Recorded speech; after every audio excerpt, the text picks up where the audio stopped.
They say not to let your job define you. But when you're a divorced woman in your 40s raising twins and clawing your way back after losing everything, it feels less like identity and more like survival. I'm Danielle Reyes, 42, and until 5 days ago, I was the lead innovation architect at Vanguard North, a tech consultancy in Denver that liked to call itself visionary. What they didn't like, giving credit where it was due.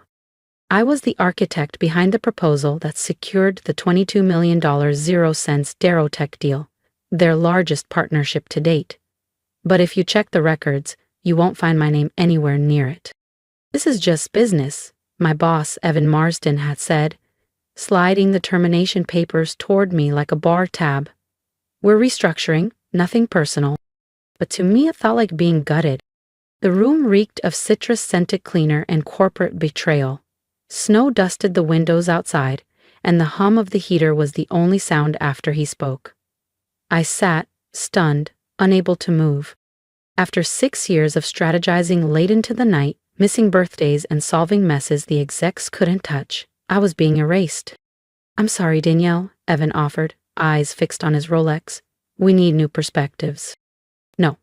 What he needed was a scapegoat, and a clean slate to take full credit for my work. I stood slowly, schooling my face into composure. He waited, clearly expecting a breakdown. But I had nothing left to give him. Not tears, not rage. "Thanks for the insight," I said coolly. I didn't ask why my name was stripped from the Darrowtech proposal. I already knew. I'd finalized the pitch myself just 3 weeks ago. Data models, risk assessments, every line of strategic direction. The day before I went live, I found the version on Evan's desk. My name had vanished. "Just procedure," he said then, waving me off. "You'll be credited internally." I didn't argue. I should have. But he had no idea. I'd already sent myself a time-stamped copy of the real strategy file. Just in case. Now I was being walked out by a junior HR rep I barely recognized. My belongings, framed photos, a few notebooks, a coffee mug that said "She builds, she leads," were stuffed into a cardboard box. My key card was already deactivated. My inbox, wiped. The walk to the parking structure felt longer than usual. I sat behind the wheel of my Subaru, the cold from the steering wheel seeping into my fingers. I didn't cry. I couldn't. My chest was too tight to let anything out. It wasn't just the layoff. It was knowing I'd handed Evan Marsden my best work on a silver platter, and I'd known better. That's what hurt most. Driving home, through slush-covered streets, windshield wipers dragging over ice, I thought about my twins, Luca and Mira. About tuition. About the orthodontist bill I kept ignoring. About the client presentations I'd prepped while heating up frozen dinners. The bedtime stories I'd traded for analytics reports. I thought about the time Evan had sneered, "You're smart, Danielle, but you don't have killer instinct." He was wrong. That night, with snow piling against the windows of my apartment in Denver's Highland District, I opened my personal laptop. I logged into my encrypted archive, the one no one at Vanguard North knew about. It had everything: drafts, revision logs, metadata, including the original mind map titled Darrowtech Predictive Expansion Model //D Reyes //11:03 p.m. I didn't save it all to be vengeful. I saved it because I believed in protecting what I built. And what Evan didn't know? The new CEO of Darrowtech was Anjali Verma, someone I'd helped launch her first product back in 2015. She once said to me, "The builders always get buried, but not if I'm in the room." She owed me nothing, but I owed myself a shot. Her name was still pinned in my contacts. I clicked compose. Subject: the real author of your proposal. The email started with, "You may not remember me, but..." I hesitated, then hit send. In that moment, everything changed. At least I hadn't vanished quietly, like they expected me to. That night, I lay awake, eyes fixed on the ceiling, the glow of streetlights casting soft shadows across my bedroom. From the living room, I could hear Luca's quiet breathing. He'd fallen asleep waiting for me to come out and eat dinner.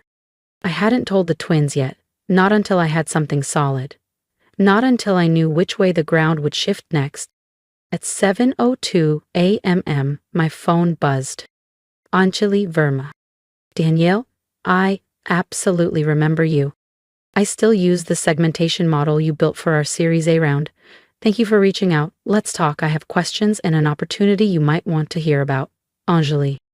I sat up so fast I nearly knocked over my coffee. This wasn't just a polite reply.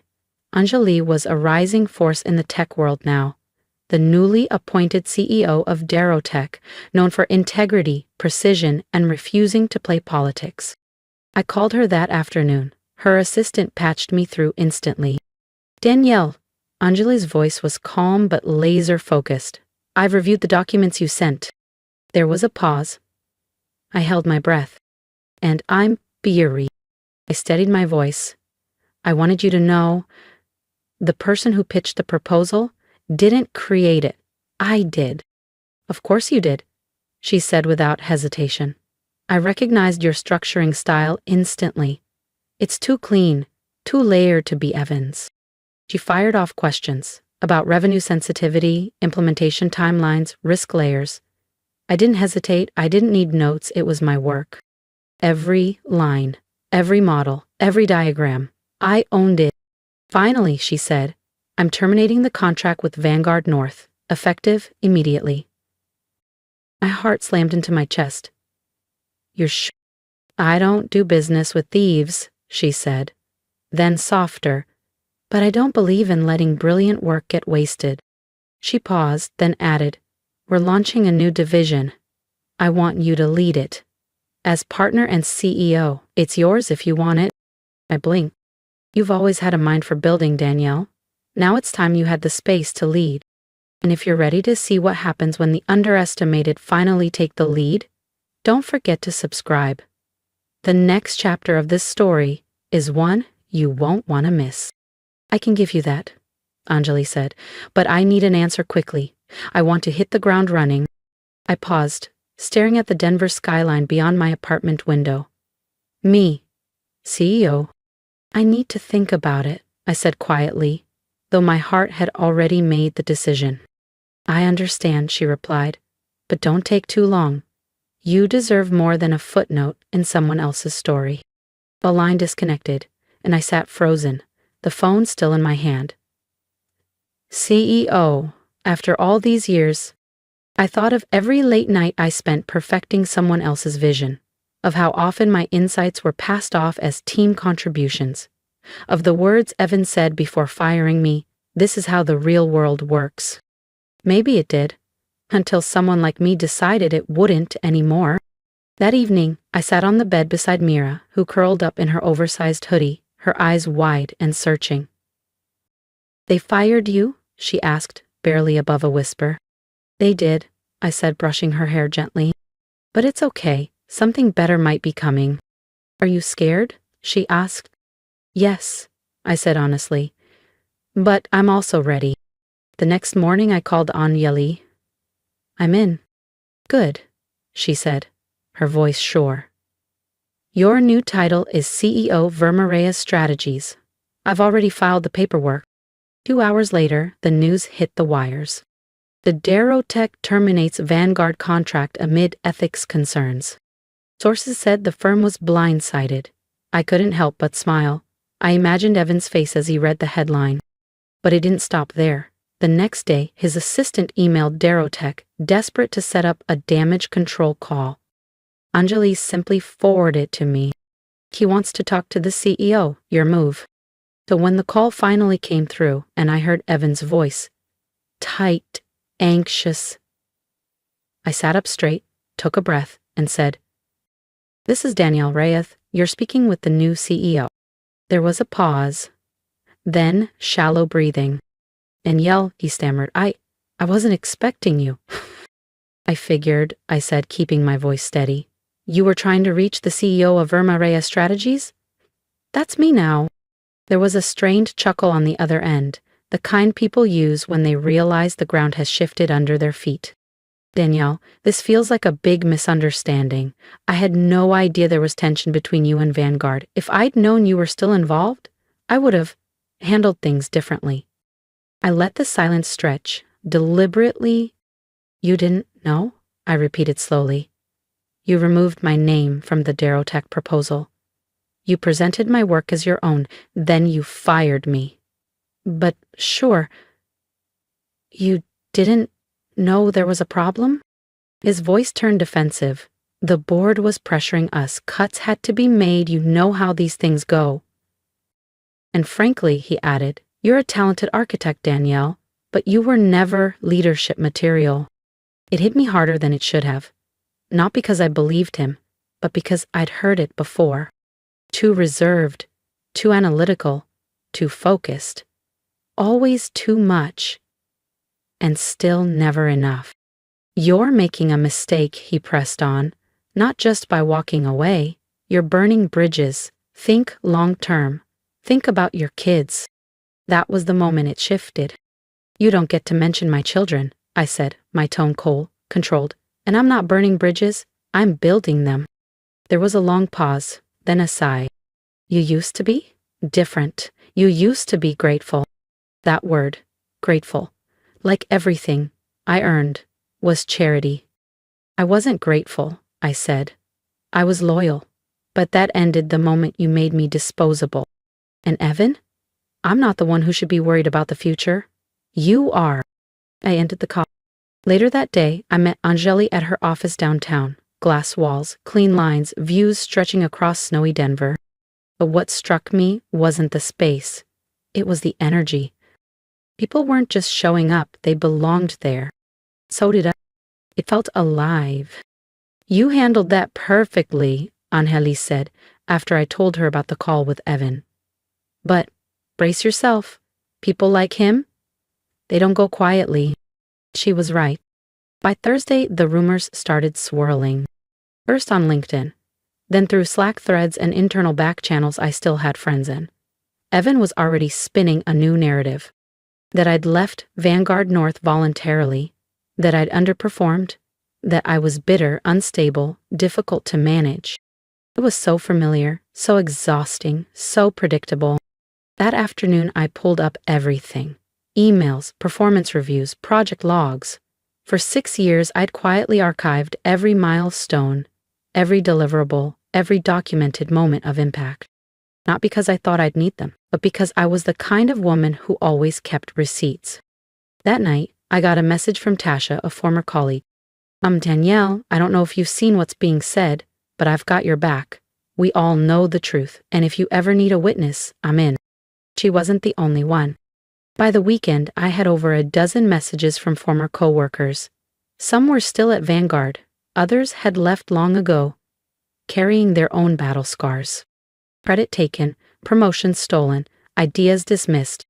You were the first to leave, Tasha said. But now that you have, some of us are ready. By Sunday night, I didn't just have support. I had evidence, screenshots, Slack threads, redacted memos, whispers forming a storm. And the best part? I didn't need to use any of it. Because Vanguard North's board was already shaking. On Monday morning, their investors' site posted an urgent update. The Darrowtech contract was terminated. Revenue forecasts were slashed. Stock values slid 6% by noon. And then an email I never expected. Danielle. This is off the record, but the board has opened an internal investigation into executive conduct. There's talk of a leadership transition. You didn't just walk away. You exposed what we all chose to ignore. Anonymous. I read the email 3 times before closing my laptop. My hands? Steady now. Evan said I'd made a mistake. But it was starting to look like the real mistake was staying loyal for as long as I did. By the next week, the whispers had become headlines. Top tech consultancy loses flagship client amid scandal. Vanguard North in crisis after leadership fallout. I watched from my home office, coffee in hand, as the notifications poured in. My phone lit up every few minutes with updates, DMs, news alerts. Each ping felt like quiet vindication. Not because I wanted revenge, but because the truth, the same truth they tried to bury me with, was clawing its way to the surface. At Vermeer Strategies, momentum was building fast. Anjali and I were handpicking a team of brilliant, ethical, razor-sharp minds. Some had left Vanguard North right after I did. Others came through Anjali's network. But all of them had one thing in common. They were ready to build something better, cleaner, smarter. For the first time in years, I wasn't executing someone else's vision. I was designing the blueprint. Still, a part of me stayed alert. Evan wasn't the type to vanish quietly. That Friday, my attorney, Dana McKinley, called. "You're not going to love this," she said flatly. "Go ahead," I said, already bracing. "Vanguard just filed a cease and desist. They're accusing you of using proprietary data to poach their client and launch your firm." I did it not because it was funny, but because of how utterly predictable it was. "You mean the client whose strategy I wrote, whose growth model I designed, who was my professional contact before I ever joined Vanguard?" Dana snorted. "Exactly. It's a scare tactic. They want you to panic, or better yet, fold." "Let them try," I said. "We documented everything." "We did," she confirmed. "And we're not just defending. We're filing a countersuit. Defamation, wrongful termination, misrepresentation, and yes, we already have witness statements, signed and dated." I leaned back, eyes on the Denver skyline beyond my window. A month ago, I was just surviving. Now I was reclaiming my name and rewriting the ending. But what surprised me most wasn't how fast things escalated. It was how many people showed up for me. Like Nathan, a senior strategist I'd mentored during my time at Vanguard North. He messaged late that night. "Danielle, I've been quiet too long. I knew what Evan was doing. We all did. You were the engine behind every successful strategy. We just watched him take credit." Attached is a timeline showing when your name was removed from internal records. Every edit, every version. Use it if you need to. Then came Alicia, a former HR rep who'd left 6 months before I did. "Evan pressured us to change your performance evaluations the quarter before you were let go," she wrote. "You were rated exceeds expectations. It was altered to meets." They were laying the groundwork. Even though I'd suspected, seeing it confirmed still hurt. Not because I believed their lies, but because they'd been so intentional. They hadn't just dismissed me. They'd erased me. But now, piece by piece, I was reclaiming what they tried to bury. Dana wasted no time. Within days, she filed our legal response, complete with screenshots, original proposal drafts, archived email chains with Anjali, and signed witness statements from 5 former colleagues. The cease and desist was dropped within 48 hours. No explanation, no apology. Now, just silence. And that silence? That was the clearest confession of all. The following week, Anjali and I presented our official launch deck to a group of impact investors. Our pitch was simple. A strategy firm founded by women, grounded in ethics, committed to building sustainable success, not just flashy quarterly wins. The room crackled with energy. By that afternoon, we'd secured 2 contracts. As I rode the elevator down, I felt pride, relief, and a quiet grief for all those years I spent waiting for permission to lead. I used to think the system was unshakable. But the truth is, the people doing the work hold the whole thing up. And when they walk away, the structure starts to fall. That evening, I picked up Mira from school. She climbed in, smiling that wide, no-holding-back smile. "How was your day?" I asked. "My teacher asked, 'Who inspires us?'" she said. I said, "You." I glanced over, throat tight. "Why me?" "Because you didn't let them stop you," she said proudly. "And now you're the boss." I smiled, eyes stinging in my eyes, not just because Mira saw me, but because, for the first time in a long time, I saw myself. By the end of the month, Birma Reyes Strategies was already making waves. We'd officially onboarded 2 major clients, one of them a direct competitor of Vanguard North. The irony wasn't lost on me. The same firm that once said I lacked executive presence was now sidelined, while I led strategy sessions with Fortune 500 leaders, confident, clear, and completely in control. But this wasn't about revenge anymore. It was about reclaiming space and redefining what leadership could look like, when it wasn't filtered through ego and gatekeeping. Still, something shifted when the first journalist called. The article's title, From Discarded to Disruptor, the woman who turned termination into a title.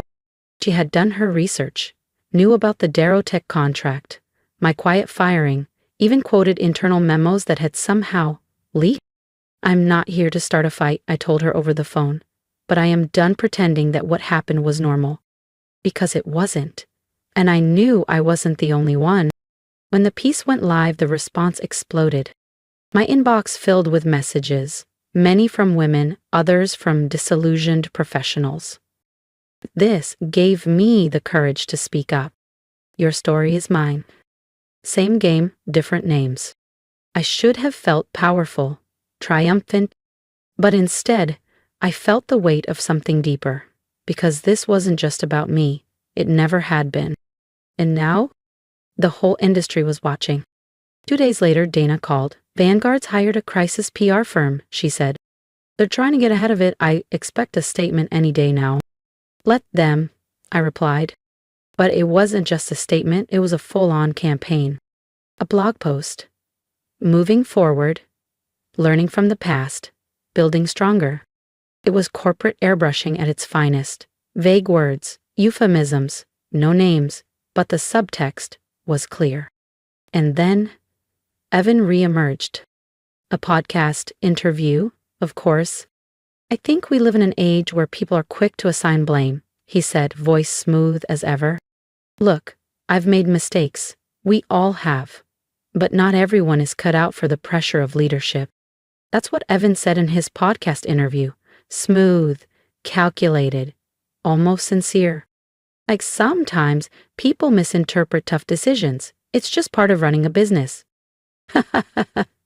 It was so perfectly rehearsed, I almost laughed. But what came next? Even I didn't expect. Just that night, I got a message request from someone I hadn't heard from in over a decade. Nina Rhodes, one of the original co-founders of Vanguard North. She'd retired before I was promoted to lead strategist, but her name still carried serious weight in the industry. Her message was brief. "Danielle, I've been following what's happening. I believe you. If you're open to it, I'd like to meet." We met the next morning at a quiet cafe in Denver's Capitol Hill district. She looked older, her hair silvered, but her posture still radiated quiet command. "I stepped down before Evan took full control," she told me. "I started seeing decisions I couldn't stand behind, but I never thought he'd drive it off the rails this fast." "You knew?"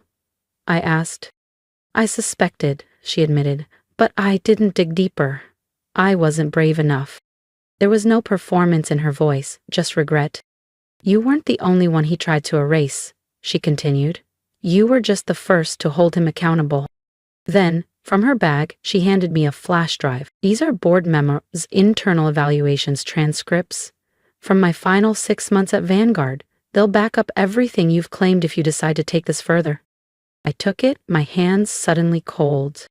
"Why now?" I asked. Nina looked me in the eye. "Because it's time the truth had more advocates than excuses, and because you reminded me what leadership should look like." We sat quietly, 2 women, 2 generations, different exits from the same flawed institution. That night, I opened the drive. She hadn't exaggerated. There were altered evaluations, meeting transcripts where Evan discussed layoffs as media diversions, and a file labeled "Restructure Plan. Quietly remove high-risk staff before IPO review." I wasn't a liability because of my performance. I was a liability because I knew too much. And because I'd asked too many questions. The next morning, I forwarded the entire contents of Nina's flash drive to Dana. Her response landed in my inbox just 3 minutes later.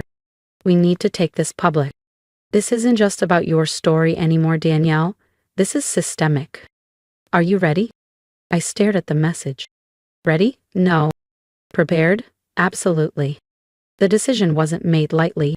That weekend, Dana and I went through every document, every email, every time-stamped file, every altered performance review. We checked the accuracy of names, meeting dates, internal policy violations. We weren't just exposing misconduct, we were setting precedent. By Monday morning, the full story had been submitted to the Rocky Mountain Ledger, Denver's most respected investigative outlet, alongside an evidentiary folder of internal documents. Simultaneously, Dana filed a formal complaint with the Colorado Department of Labor and the SEC, citing intentional employee misrepresentation and deceptive disclosures to investors during review cycles. I thought I'd feel panic. Instead, I felt calm, clear, free. Within hours, the article went viral. Vanguard North accused of retaliation and fraudulent practices. Internal docs leak. From strategist to CEO, Daniel Reyes ignites industry reckoning. Just like that, I wasn't the woman who got fired. I was the woman who refused to disappear. My phone lit up for 3 straight days. Calls, texts, emails from journalists, ex-employees, and consultants from Seattle to Boston. Some called it brave. Others called it career suicide. But to me, it was necessary. On Wednesday morning, Anjali walked into my office with 2 coffees and a grin stretched across her face. "You broke the internet," she said, placing a cup in front of me. "I didn't mean to," I replied. "Exactly why it worked." She sat across from me. "How are you? Really?" I paused, exhaustive but strong. "I always knew you'd be the one to shake things up," she said quietly. "I just didn't expect this kind of ripple." She wasn't exaggerating. By the end of the week, 2 senior executives at Vanguard North had resigned. Anonymous sources confirmed. The board had known and chose silence. A former HR director stepped forward, on record, confirming systematic efforts at Vanguard North to downgrade performance reviews and suppress complaints. Their legal team issued a public statement promising a top-to-bottom restructuring. And Evan? Placed on immediate administrative leave. No press release, no podcast rebuttal. His LinkedIn bio disappeared overnight. No posts, no spin. Just silence. But I didn't gloat. Not even for a second. Because this was never about revenge. It was about recognition. For the quiet architects, the fixers, the behind-the-scenes problem solvers who got discarded the moment they outgrew the shadows. It was about rewriting the ending. For all of us. That Friday evening, Mira and I sat on the porch.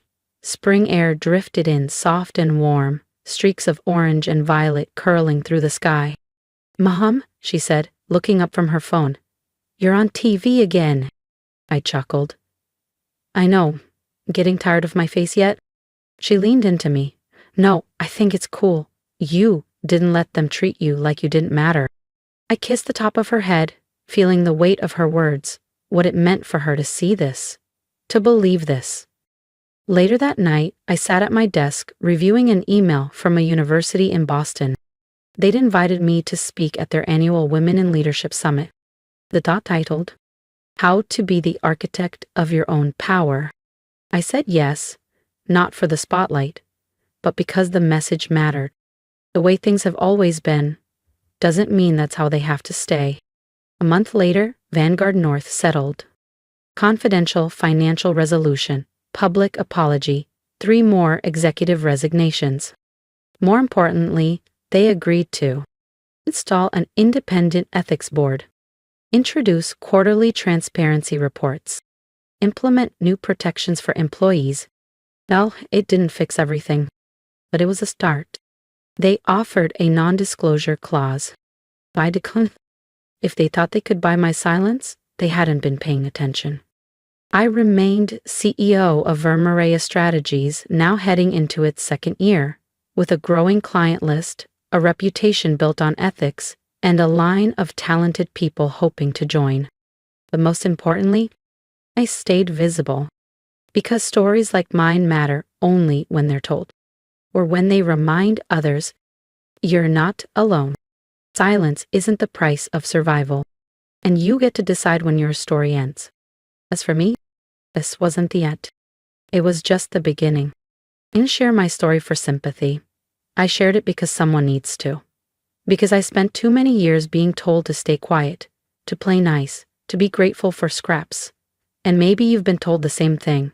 At your job, in your family, in spaces where your voice was needed but never welcomed. So here's my ask to you. Support the ones who build quietly. Speak up in the comments. Share what part of this story reminded you of your own. Let's turn this from a moment into a movement. Because I promise you, I'm not the only Danielle out there, and neither are you. To anyone who's ever been overlooked, undervalued, or underestimated, don't let someone else's definition of your worth become your truth. Document everything, speak when it matters, walk away when it's time, and never, never let fear be the reason you settle. If this story moved you, let me know. If it made you remember a time you stayed quiet when you should have spoken up, you still have time to change that. And if you're standing on the edge of a decision, wondering if you're ready to lead, let me say this clearly. You are. I'd love to hear your thoughts. Drop a comment, share your experience, tell me what resonated, not because I need the affirmation, but because we need to remind each other we're not alone. And if you want more stories like this, of courage, clarity, and reclaiming power, subscribe to the channel. This isn't the end of the conversation. It's only the beginning. Let's keep building. Together.